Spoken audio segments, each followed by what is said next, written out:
Welcome to Barrier Breakers, a podcast celebrating resilience and triumph over adversities. Expect raw, honest conversations filled with practical advice and life lessons. Now on to today's episode. Welcome back to episode 19 of Barrier Breakers. We're almost at 20, friend. Almost at 20. That's a lot of time we spent with people that people spent with us. Yeah. So if you've been here from the very beginning, thank you for listening in. Yeah, thank you so much for listening in. It's always, I guess it's shocking to know that they listen to it every week. I was like, no one does. No one does. And they're like, no, we really do. And Mm-hmm. I was like, you said something really, really good. And I was like,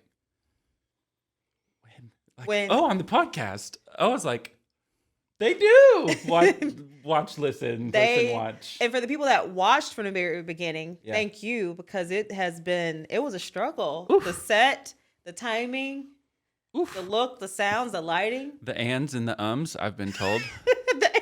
the editing. So thank you. We have to give a special shout out. We've never done this before. Liam Story, our videographer, the guy behind the camera. Thank you, Liam, with Tennessee Real Estate Media. He is phenomenal at what he does.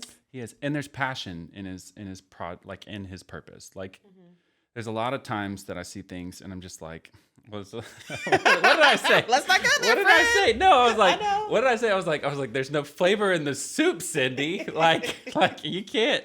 Like, there's no seasoning in the pizza, Larry. But so anytime that Liam does anything, it's like you can tell. Like, you can tell, you know what I'm saying? You can just tell when someone's passionate about something. You can just tell that there's passion about it. It's like when you go and order a cake from somebody who's like makes cakes. Like, that's not what they do. That's who they are, right? So they put who they are into what they do. And because of that, like, you reap the benefit. And it's different. Very. It's different. You can tell the difference. I was telling, there's a pizza place down by where I live, and COVID, like, they kept it open. It was really great. They kept it open, and like, we always tip them. They were always just very awesome. And like, towards the end, it's like I don't know, last year, I was like something just ain't right. And I found out it changed ownership, and I'm like, they don't care. Yes. The same way. They don't care the same way that the people used to. Like, it's a business. It's like they're just business owners. They're not servant leaders. And there's such a difference between owning a business and serving people at the highest level that you're called to serve. Yeah. Hey, well, our guest took his hat off. He is ready to dive in. When I interviewed, because I do, as you guys know, I do a lot of the pre-interviews for our guests. I don't know anything about anything. On purpose, because I show up and change clothes. Change clothes, our resident empath here, and that makes the tears real. Nothing is fabricated. No. And so when I interviewed our current guest today, Mr. Jonathan Darling, for the show, I was immediately hung up and I called Gentry. I was like, you're going to love this next guy. Y'all are kindred spirits, you're brothers. You never met before, but I promise you, you're brothers. And so let's just dive right in. Welcome to the show. Thank you. I just want to tell you guys, you're so good at what you do. Like, the conversation back and forth, I could have just sat here and listened the entire time and felt like that was a valuable way to spend my time. Like, you guys are so good. Like, this is impressive. Thank you for saying that. Wow. Gentry's already crying. Wow. So Gentry spent, a year and a half being silent and thinking that what he had to share and his voice was not important. Yeah. So basically, I say, so someone's helped me to see that, like, I sowed seeds of silence for a year, 18 months, and my only harvest was invisibility. Oh. And I came to the realization that the scarcity around me was a product of the silence within me. And I started speaking again. And like 2 weeks later, I get a phone call, and 20 episodes later, here we are. So, well, I'll leave it at that. It's impressive, man. And you were, just now knowing that about you, and just hearing what you were just saying about that restaurant and the difference between running a business and serving others. Mm-hmm. Like that is so impactful in so many ways that I find it incredibly inspiring that you're choosing to speak again, because we're all given messages in a certain way for us to communicate them, because it's the only way they can be communicated where somebody else is going to connect to them. Sure. And so your voice is needed because somebody out there needs to hear what you have to say, especially when it's from a very sincere, genuine place. Sure. And because, my goodness, you are already spitting fire. Like, I'm fired up over here. You made me take off my hat, man. Like, let's go. Yeah, let's go. Let's go. Let's just dive right into all about you. Take us from the very beginning. Tell us about your childhood. Yeah. So when you and I first talked about this, it was one of those topics I actually don't speak a lot about in platforms like this and in ways like this, because I think for a long time I was really worried that if I talked about my childhood and I shared my story, that there are people who are involved, like my parents and different things like that, that would feel bad. And it would hurt them sharing my perspective on how I viewed the world growing up. And, sure. You know, and looking at it now, I think kind of Gentry, to your point, not sharing that, I think is a real disservice, because that's a major part of who I was. So, you know, I grew up in West Tennessee for the first 11, 12 years of my life, and childhood seemed normal. Yeah. It didn't seem like we were in this little town called Savannah, Tennessee, right on Pickwick Lake. My dad worked for TVA. My mom was a stay-at-home mom, and we lived out in the country, and I was a country kid and just wild and ragged and, you know, climbing everything I could see, and nothing, there was no perspective of that this wasn't just normal life and that this is just how it was supposed to be. And I remember when my mom and dad sat my sister and I down. I have a sister who's about 22 months older than me. They sat us down and they were like, "Hey, we're getting divorced." And I was like, "What? Like, this doesn't make sense. Like, I've never seen you argue. I've never, you know, there was no context to why why this was." And I just remember being really shocked, and it didn't upset me until later that evening. My dad came and told me, I was in 5th grade at the time. My dad came and told me that he had let my 5th grade teacher know, Mr. D, shout out Mr. D, if you're still out there, Mr. Davis. And that he had told Mr. D, just in case I needed someone to talk to. Yeah. And I remember at that was the first time I cried about it. And I don't know why. I think because at that point I thought it was really real and other people knew about it. And so from that point, it was just like everything about my world changed. Yeah. 3 months after the divorce was final, my mom was remarried to a guy. And so we had went from moving out of our house into an apartment and into another person's house. And he had 3 kids, with, you know, that one lived with him full time. And she was, I think, a junior in high school, and she hated us. Like, she hated my sister and I. She hated my mom. And I just remember being like, okay, like, there's this guy in my life now, and my mom's different, and my dad's really upset and really mad. And I keep hearing all these things about this guy that my mom married. And it was just all of a sudden there was all of this turmoil in my life. And eventually the stuff with the step siblings, you know, my stepsister who was living with us, you know, she was just a terror. Like, she took our cat, put it in the dryer. She would do different things around the house. Like, she was always so mean to my sister and I. And eventually she got kicked out of the house. And I remember she came back with her boyfriend, and we're standing inside the house, and my mom and her and my stepdad are having a conversation, and And then all of a sudden I see her just haul off and hit my mom. And her and my mom are like in this hair pull. I'm a 6th grader at this point, like in a fist fight. And my stepdad's just standing there and I'm there.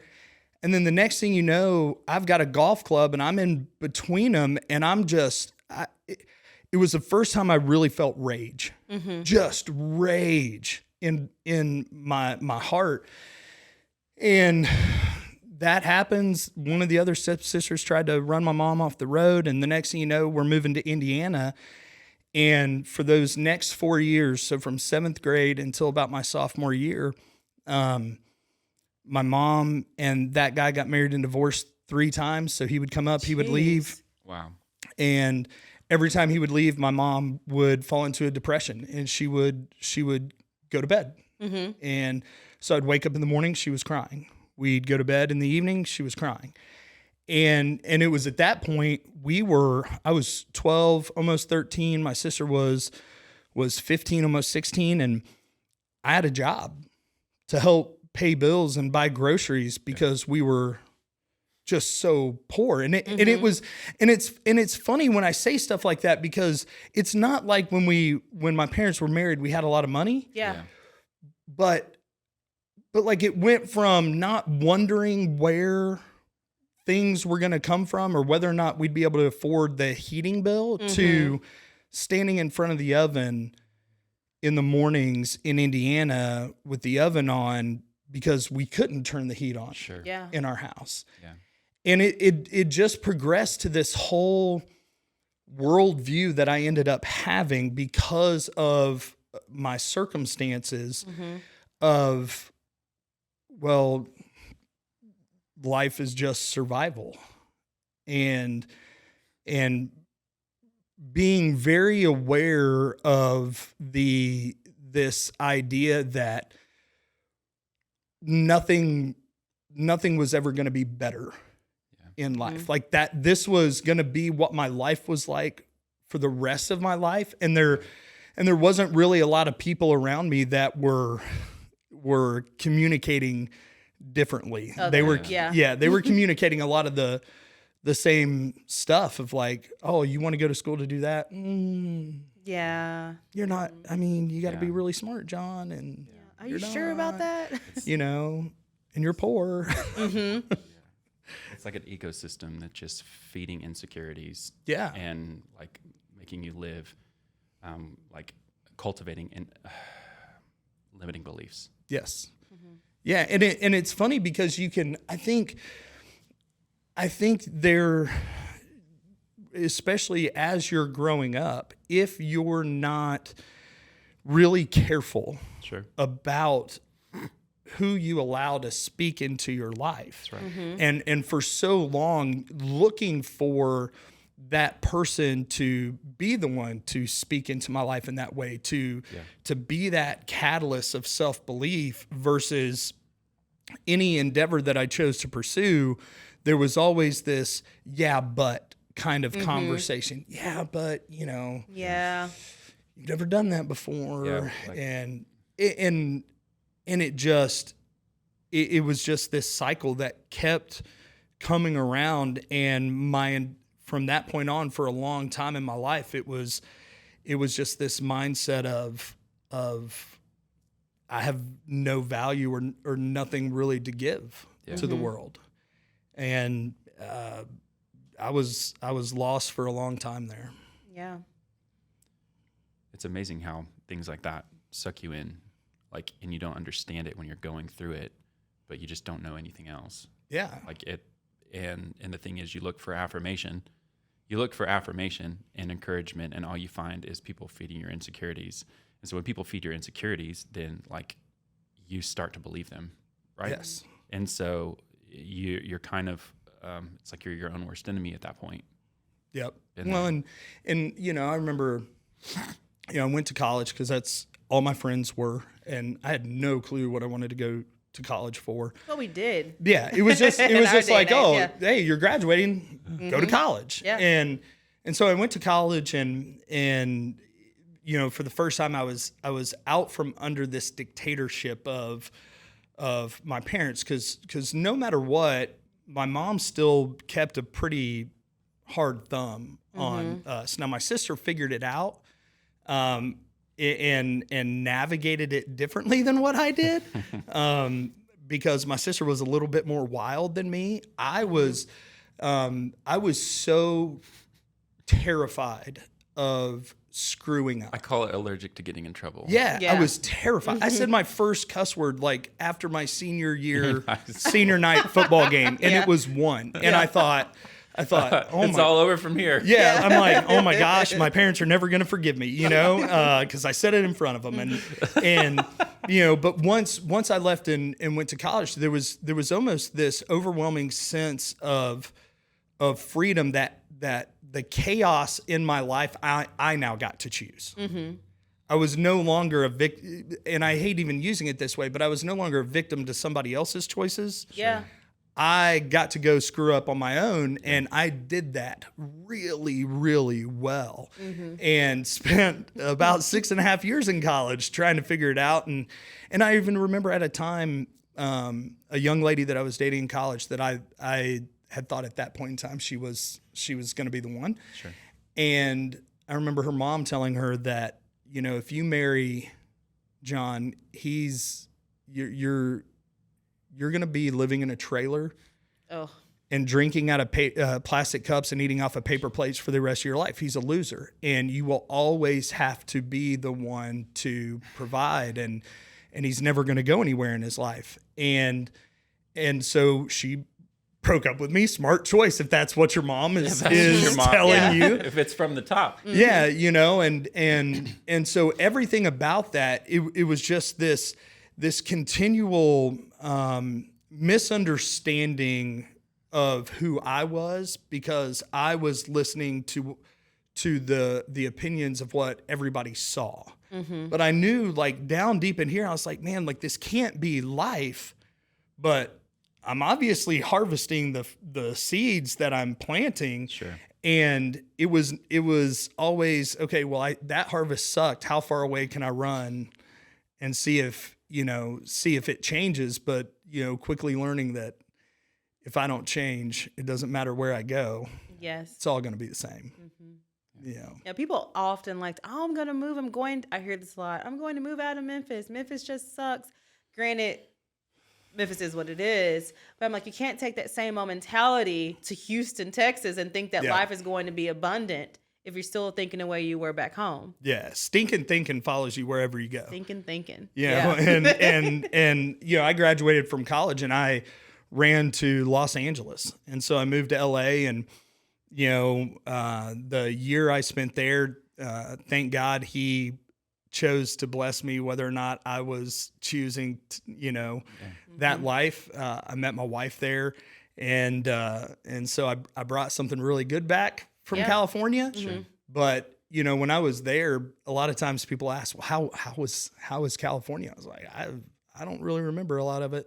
I'd be paid on Friday and I'd be broke by Monday because I drank and partied. I mean, it was sex, drugs, and rock and roll, and just a spiral every single week of just, how far could I push it to try to fill that hole inside of me, and to numb that feeling of, you're not enough. And there was never anything that ever did that.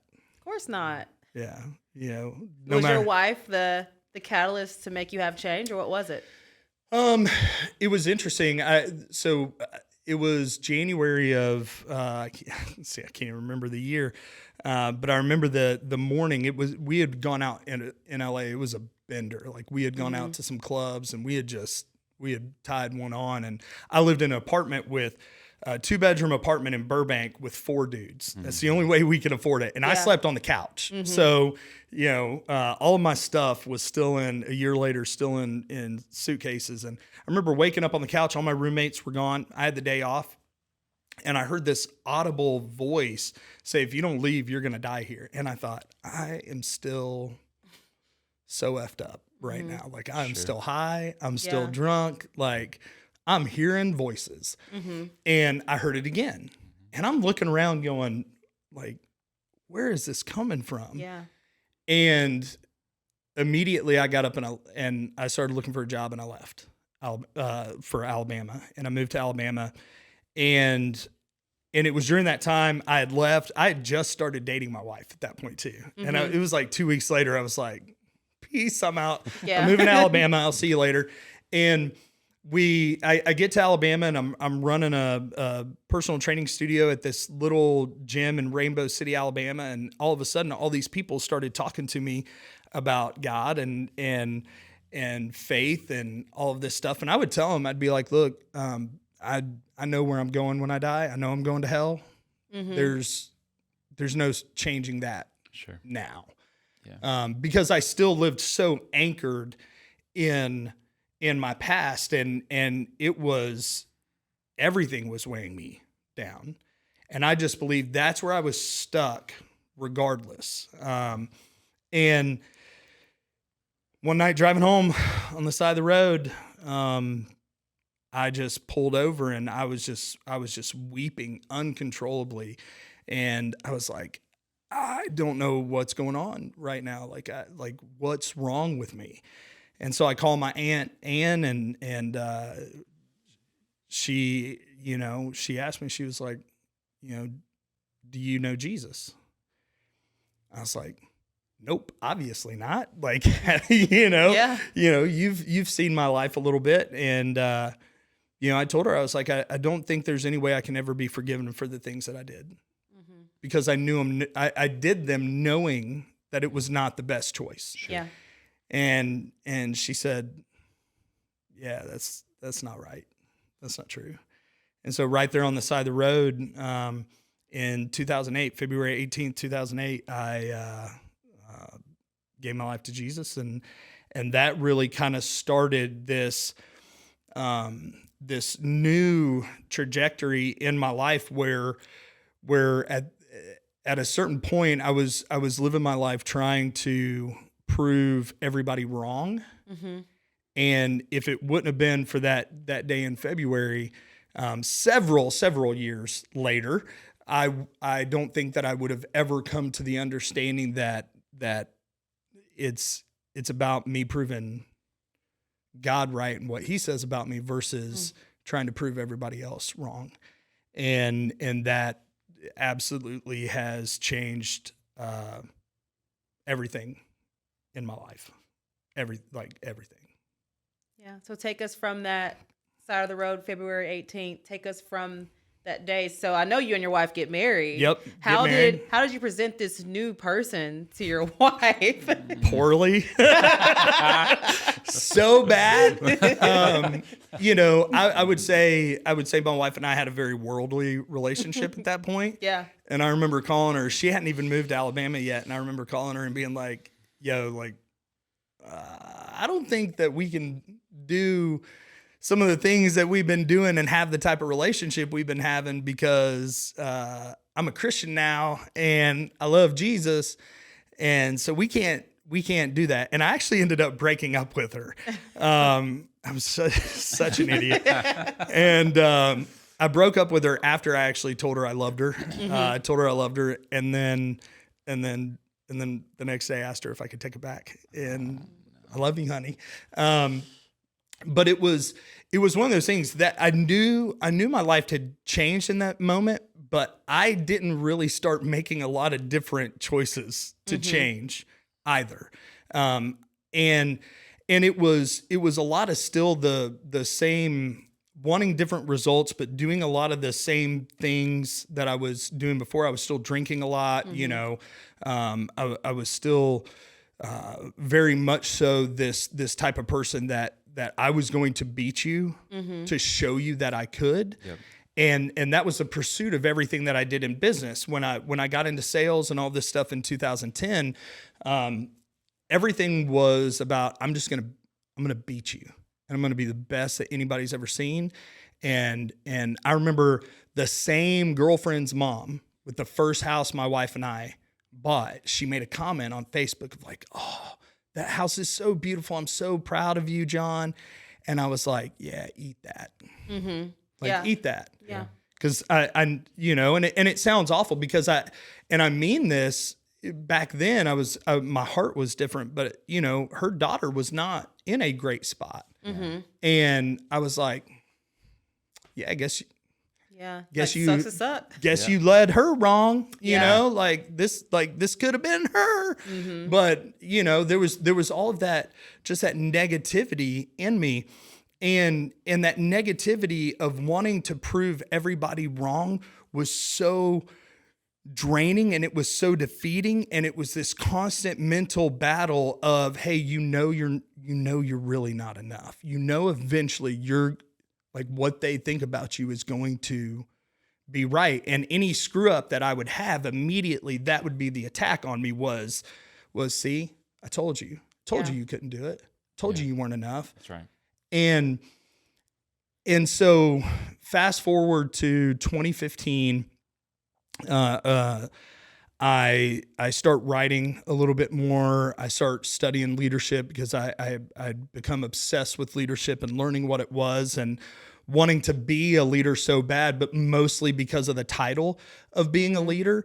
Again, still trying to prove that value and that I could make it and that I could do it. And I started writing a lot. And I remember getting the email on my first blog that I had gotten a comment. And so back then you didn't have a lot of access on your phone. So like I drove back home and I pull up my computer and I look and there's a few comments and I'm like, oh, dope. Like this is awesome. You know, somebody really, really dug what I did. Yeah. And it was some of the most hurtful and derogatory things that I had ever read about myself. And come to find out, it was some men that I had were leaders of mine at the time, and men who I thought that they were what my life needed to be and needed to look like to be successful. And they were men that I wanted to emulate, and they had made up fake email addresses. Wow. And that's what they were writing on my blog. And these were men that I thought cared about me and loved me and wanted the best for me. And it almost broke me because I was just like, I couldn't understand how you could tell someone that you care about them and you care about their success and you care about their family. And then when they're stepping out to do something that they believe it breaks the mold. Yeah, that they're called to. Yeah.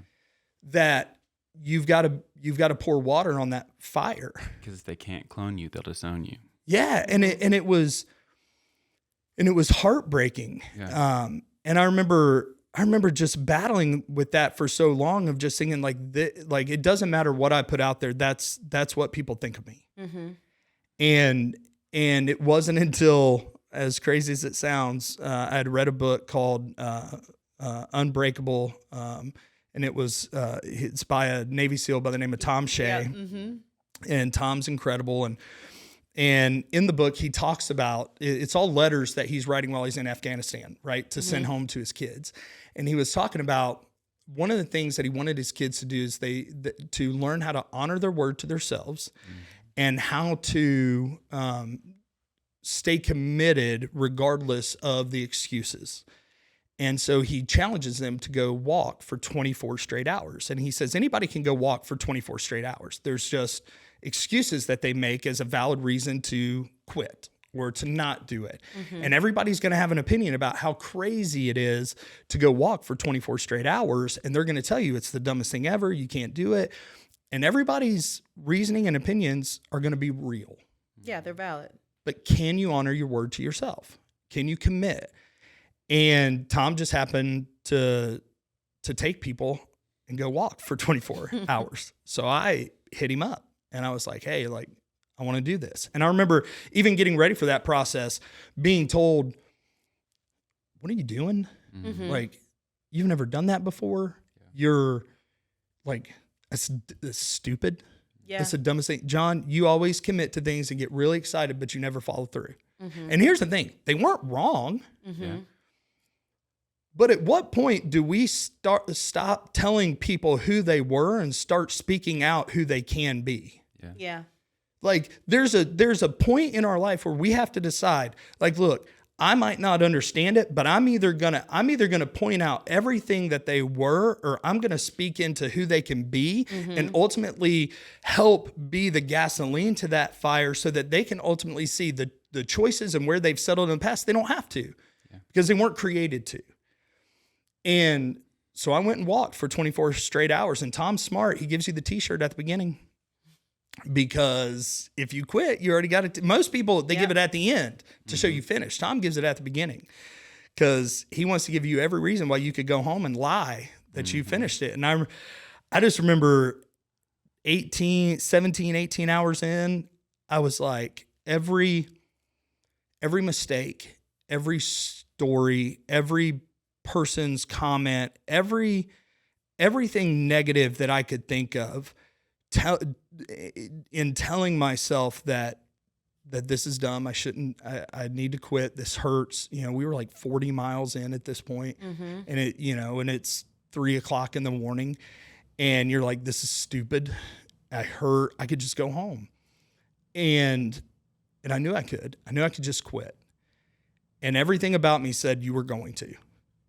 And then I remember seeing the sun starting to come up over the trees, and a light switch flipped for me.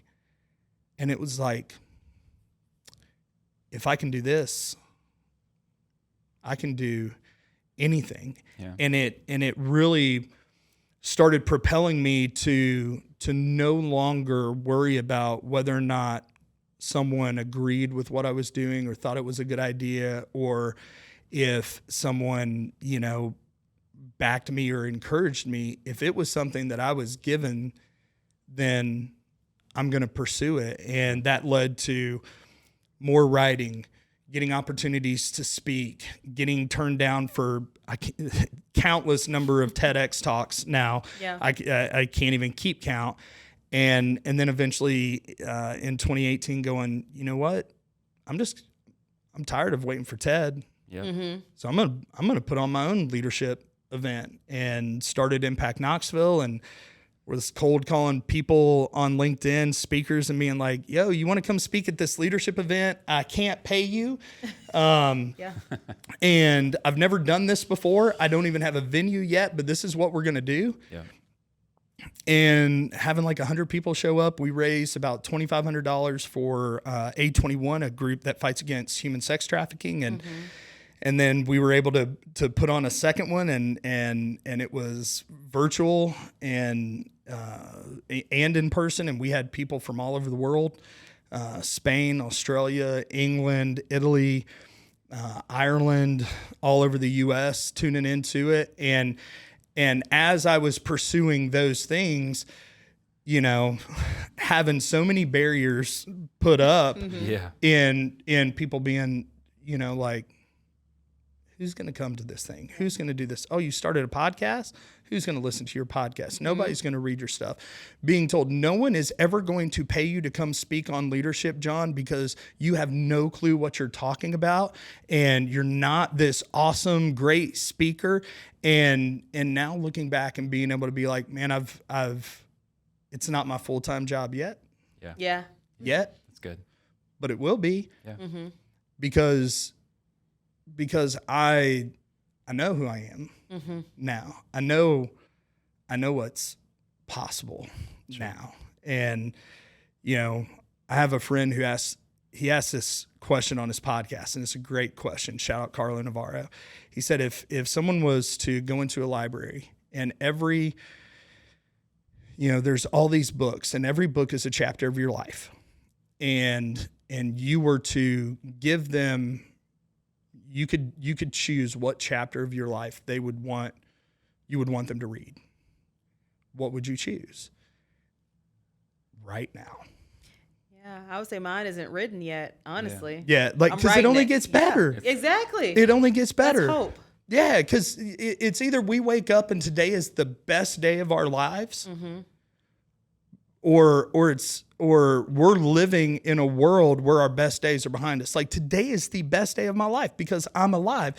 And there's breath in my lungs. My kids are healthy. My wife is healthy. Yeah. And I tell people all the time, even if I couldn't say that everything about today was perfect, it is still the best day of my life because it is the only freaking one that I have. Yeah. So why not live it today and stop wasting time worried about tomorrow or being anchored in yesterday? Like I get to be here.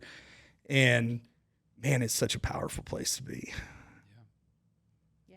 Being where your feet are planted is so good. Yeah. I had a coach when I started back in real estate, and this was before I was dating my husband. And she said, Britt, because she knew my goals, she said, before you get that husband, you have those children, you need to be more cognizant about where you are. Because I'm one of those forward thinkers. I'm always like, okay, I checked off this box. Now what's next? I'm not doing enough. But the power of just being present and appreciating the day that you have is powerful. Well, and I think when you can show up and you can just be here, you know, be right here in the room, you get to experience life in such a uniquely different way, and you get to see people much differently. Sitting here, I was able to see you guys having this conversation and this light that you have, and Gentry, you just like spitting fire over there, and this dynamic, so naturally, and this dynamic between the two of you, and just like so good together, and before I often would, I'm a very forward thinker. If you look at my Clifton's top 5 strengths, futuristic and strategic are 2 of them. Yeah. And so I'm very forward thinking. I'm very, very vision and how to get there. But man, like you miss moments where you get to just watch people serve with their heart, just like what you guys are doing, and enjoy and appreciate those moments. And I think you get to see people in a different way, where growing up and feeling like there was never someone to just take a moment who saw me, and always feeling like I was in survival mode, and nobody really saw me. And man, like I get to see people now, and I get to press into that now. And I think people miss those opportunities to be able to use just that being present to speak into or pour into somebody's life, or to give them a smile, and to take what I call a micro moment that can have a massive impact. Sure. You know, Mother Teresa, she says that, you know, I alone can't change the world, but I can cast a stone and create many ripples. I want to create as many freaking ripples as I can. So I'm just out here just, like just casting as many stones as I can of just how can I leave somebody better just because I was there. And I think a lot of that comes is because I really wish that I would have had that at some point.